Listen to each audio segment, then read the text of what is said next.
Hi, I'm Annie Painter, and this is Lesson 11, Paper Parade. It's a chance for you to practice cutting and tearing paper in 2 dimensions and 3 dimensions before you ever try any cut paper projects.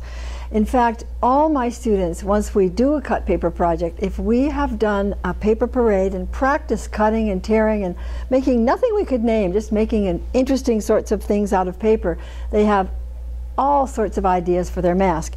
This is an example of a mask that I did for lesson 12B, Mask with Mood, but we would also do the same thing if we were doing 2-dimensional work. So join me now and let's just play with paper before we would ever think about making a project. I'll show you some things I made before that people will love using in projects. One would be 3D form, and form means anything that's sticking out. So in our principles and elements of design, when we make cut paper projects, form is really important because we want stuff to stick out, whether it's a wonderful beast or it's a mask or it's a flower. And we're also going to use shape, positive and negative, rhythm and repetition, and symmetry. So this is an example I made before I started this video, and I don't know what we'd call this, floppy strips, but you can see that would be fun to put off a mask or a costume.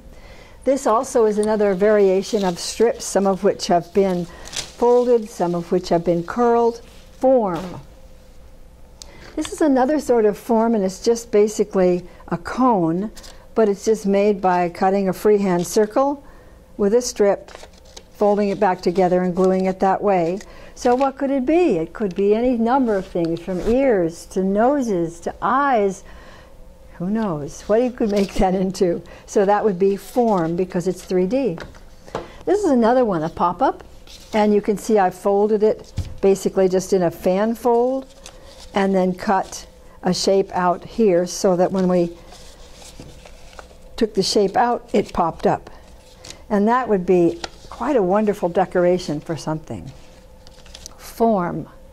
Another thing that's really fun, and you get 2 for 1, you might have remembered it from other of my lessons, is positive and negative space and shape. And so basically the positive is the thing that you cut out of the whole. So basically this is my hand, that's a positive shape, and the scrap that's left over is the negative space. And when you put those down together, you get a wonderful, almost symmetrical or mirror image of the negative and the positive. My goal here is that students would not have a lesson in how to make a mask, but the lesson is how to think in paper about anything they're making. So yes, in lesson 12 you'll learn how to make a mask, but in this lesson you learn how to think in paper, and when you do any kind of project you have more ideas. So let me show you now how I made some of these things, and you can try them along with me, or you can just invent your own. So let's start paper parade. When I do this with students, I would be here and there would be students all the way along the table. Maybe our butcher paper would be black and we'd be working with color. Actually, I'm working with exactly the same paper that I would expect my students to use in a cut paper project. So if we're expected to make a mask or a flower or a bug and we're using hand-painted paper for that, we would use each one precious sheet of hand-painted paper for this. Or if you're using construction paper, make sure that the students are practicing with the same kind of paper you want them to use in their project. Let's start with the 3D form, the things sticking up. Let's take a look at another 3D thing that's on the mask, which I kind of call like a beak, or it uses pop-up. Watch. Use this paper. Now in this case, you fold the paper lengthwise, horizontally, and this would be for maybe the parts of a face that would stick out like a beak, or maybe points on a star, or flower petals, who knows. The idea is to take your scissors and drive from the lower left-hand corner up to the upper right, and you can do that in a kind of a goofy line, or you could just make it a nice straight line. So I'm going to start from putting a clip right here on the fold so I don't forget where the fold is and cut that part. And I start from the lower left, and I might do a little zigzag here, and then kind of a nice curve and up to the upper right. And this scrap is wonderful to save too for something on a project. Now we open it up, and it can be wonderful 3D, but how do you attach it? A tab. So what we're going to do is to just take this piece and cut about 1 inch right there on the fold, fold it up, and now you have a 3D piece sticking up. And that would be glued down. Now I want to show you this one. This is the challenge, and everyone loved it. It was so fun to do. So you take a piece of paper.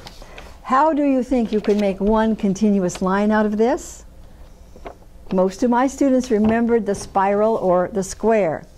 And I will actually show you this, and it will take me a minute. So I'm going to do this, and you can join me again in just a few minutes.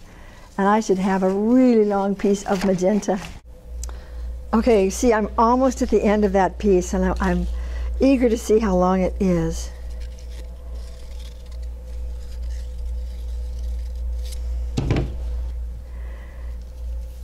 Costumes.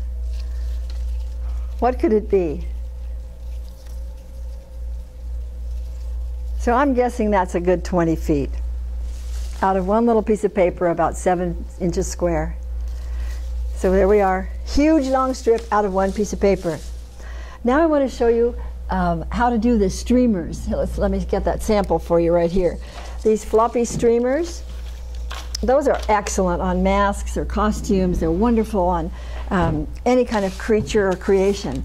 The way that I do that when I have big scissors is to basically take a piece of paper, and what we're going to do is do a fan fold like this, and then I'm going to go this way so you can see that it isn't folded all the way up to the edge there. What I'm going to do is just with my long scissors cut all the way through the first fold but not off the end, and I can get quite a few done quite quickly this way.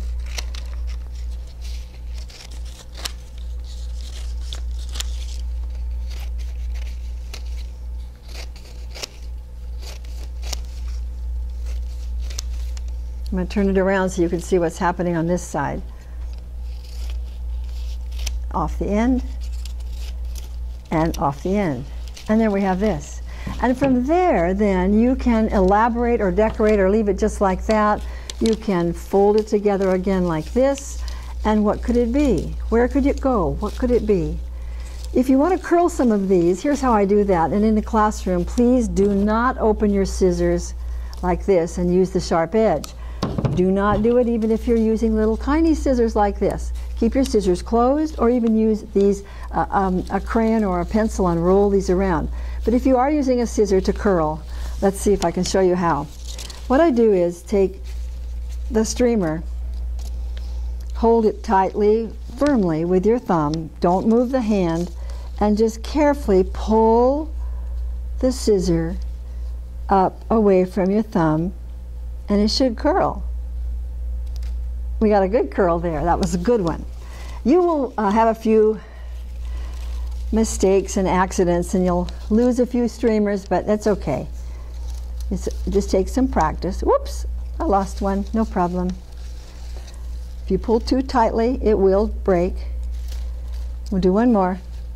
I'm holding it firmly and carefully, gently pulling against the scissor, and I got it. I also like to just do these little jack-in-the-box kind of folds like I have here, and that would just be back and forth, back and forth, back and forth, zig and zag, squeeze it, and then it pops like that.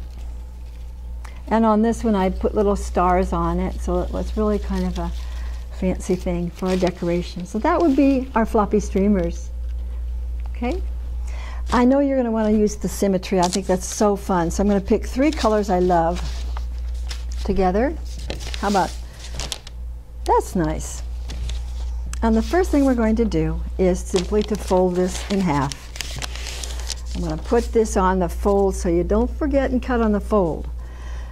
Now you can cut freehand or you could draw, but I'm just going to cut freehand because I think that's a great way to learn. What I want to do is to cut a really interesting line, and it doesn't matter what it looks like. It can be jagged or it can be smooth, it can be up and down, it can be all around, but you're going to make it quite nice and big out of that color. And that's a wonderful negative shape.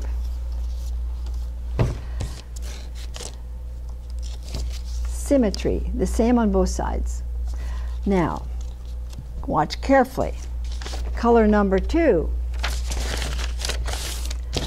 I want color number 2 to show through. What do?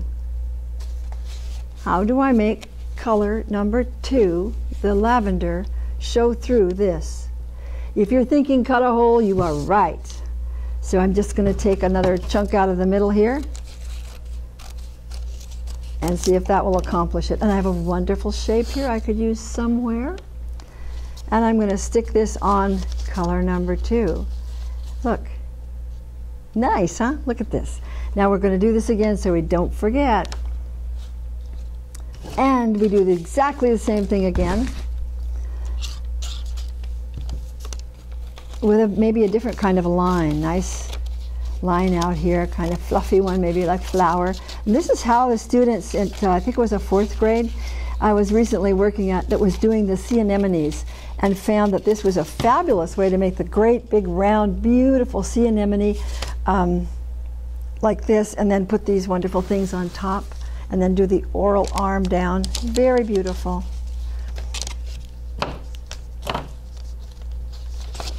Symmetry.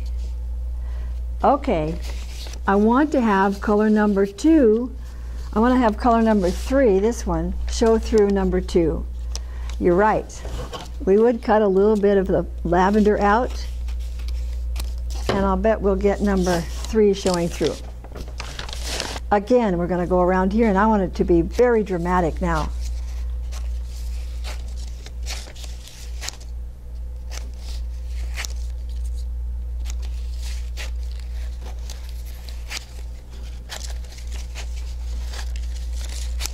Let's see what we have here now.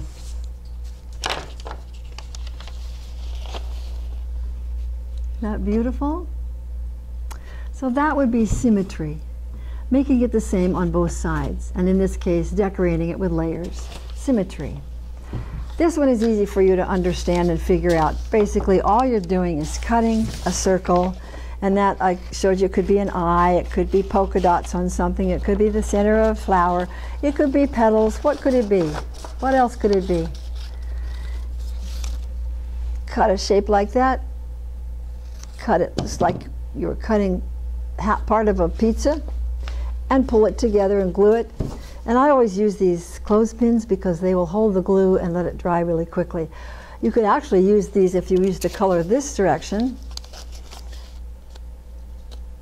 and glue it to something, having it go in instead of out.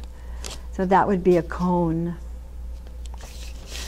Now let's see if we have anything more I wanted to show you. Oh yes, negative and positive shape, and then we're done. I often start by just asking folks to make a beautiful shape, just any shape, nothing you can name. It could look leaf-like or flower-like, but we're not looking for something real, we're just looking for a beautiful shape. And these are wonderful to decorate masks or to decorate any project that you're doing. Negative space, positive shape, line them up, and you have this beautiful unified line. I hope you have a great time with Paper Parade. Paste everything down, everybody's work is on here, and you can just keep it on the wall. Like we did with Struggling Artist Masterpiece with Paint, it is an idea paper for all your work in cut paper creations. From Annie's Art Institute, have a great time and a colorful day.